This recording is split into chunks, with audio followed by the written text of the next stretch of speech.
Le malheur des uns fait le bonheur des autres. Wow! Bon, on va pas se mentir, le FC Barcelone ne méritait même pas le match nul. J'ai l'impression que Barcelone c'était eux et eux c'était Rayo Vallecano. On va remercier le Joan Garcia. Sans oublier Eric Garcia et Christiansen. Et sans eux, Barcelone, ils prennent au moins 3-4 buts. C'est incroyable. Déjà la première mi-temps, avec l'incident qu'il y a eu, le penalty sur Yamal, on ne va pas revenir là-dessus. Mais mis à part ça, regardez comment Rayo Vallecano m'a fait plaisir.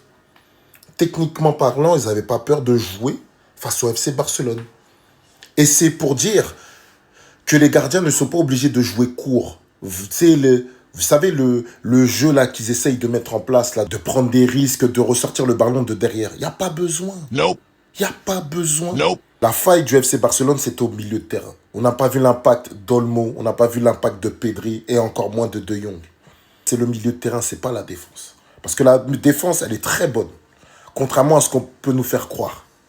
C'est le milieu de terrain, une fois qu'il est acculé, les joueurs offensifs ne sont plus alimentés. En fait, tu coupes tout, en fait. Tu coupes la source. Et Rayo Vallecano a très bien compris ce système-là. Et d'ailleurs, pour éviter le pressing du FC Barcelone, il jouait long. Mais c'est ça, en fait. C'est simple. Tellement simple, mais c'est dur à réaliser.